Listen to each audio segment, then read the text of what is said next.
The question is, how is it going to feel when your dreams become a reality? Go there. You go there, whatever it is. Good times create weak people. Weak people create bad times. Bad times create strong people. Strong people create good times.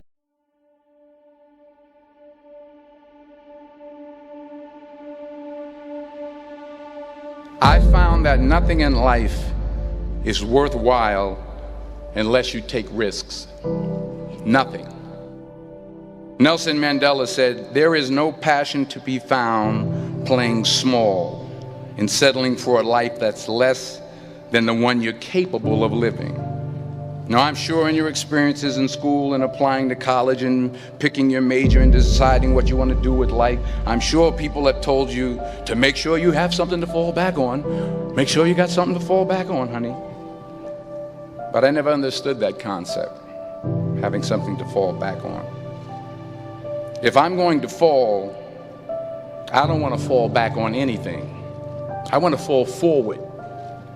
I figure at least this way I'll see what I'm going to hit.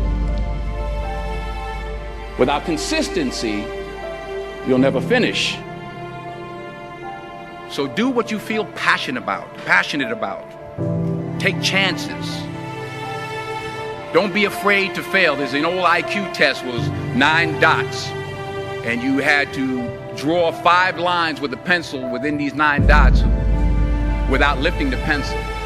The only way to do it was to go outside the box. Don't be afraid to think outside the box. Don't be afraid to fail big, to dream big. But remember, dreams without goals are just dreams. Reggie Jackson struck out 2,600 times in his career, the most in the history of baseball. But you don't hear about the strikeouts. People remember the home runs. Fall forward. Thomas Edison conducted 1,000 failed experiments. Did you know that? I didn't know that.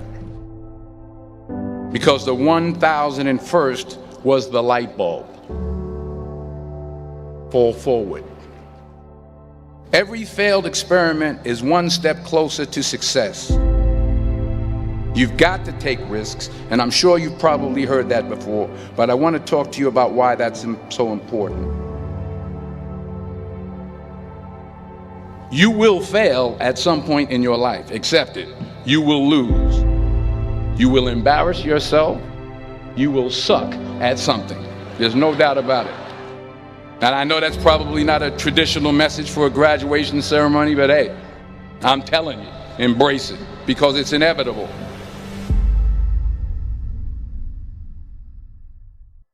In the acting business, you fail all the time. Early on in my career, I auditioned for a part in a Broadway musical. Perfect role for me, I thought, except for the fact that I can't sing. I didn't get the job. But here's the thing. I didn't quit. I didn't fall back. I walked out of there to prepare for the next audition, and the next audition, and the next audition. I prayed. I prayed. And I prayed. But I continued to fail, and fail, and fail. But it didn't matter, because you know what? There's an old saying, you hang around the barbershop long enough, sooner or later you're going to get a haircut.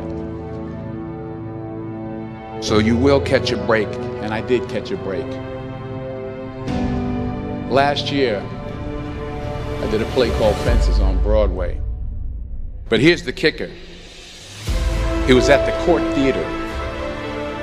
It was at the same theater that I failed that first audition 30 years prior.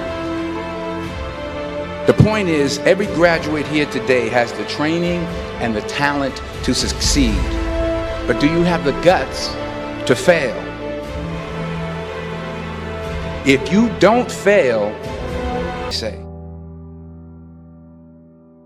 And now we have to go to the grave together.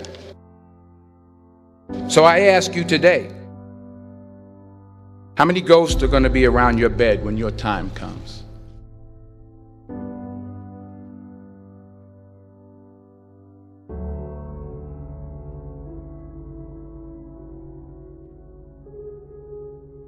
I just got back from South Africa. It's a beautiful country, but there are places there with terrible poverty that need help.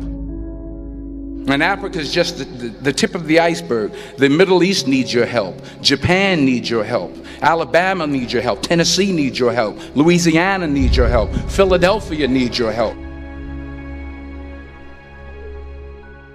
The world needs a lot, and we need it from you. We really do. We need it from you young people. I mean, I'm not speaking for the rest of us up here, but I know I'm getting a little grayer. We need it from you, the young people, because remember this. You got to get out there. You got to give it everything you got, whether it's your time, your talent, your prayers, or your treasures. What are you going to do with what you have? I'm not talking about how much you have. Some of you are business majors, some of you are theologians, nurses, sociologists, some of you have money, some of you have patience, some of you have kindness, some of you have love, some of you have the gift of long suffering. Whatever it is, whatever your gift is, what are you going to do with what you have? All right, now here's my last point about failure. Sometimes it's the best way to figure out where you're going. Your life will never be a straight path. I began at Fordham University as a pre-med student. I took a course called cardiac morphogenesis. I couldn't read it, I couldn't say it, I sure couldn't pass it. So then I decided to go into pre-law, then journalism. And with no academic focus, my grades took off in their own direction. I was a 1.8 GPA. And the university very politely suggested that it might be better to take some time off. I was 20 years old. I was at my lowest point. And then one day, and I remember the exact day, March 27th, 1975, I was helping my mother in her beauty shop. My mother owned a beauty shop up in Mount Vernon. And there was this older woman who was considered one of the elders in the town. And I didn't know her personally, but I was looking in the mirror, and every time I looked at the mirror, I could see her behind me, and she was staring at me. She just kept looking at me. Every time I looked at her, she kept giving me these strange looks. So she finally took the dryer off her head and she said something I'll never forget.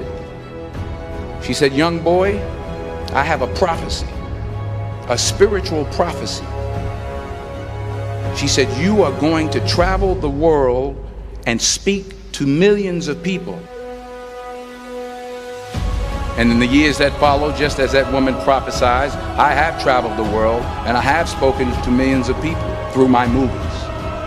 Millions who up till this day couldn't see me, who up till this day I couldn't see while I was talking to them, and they couldn't see me, they could only see the movie.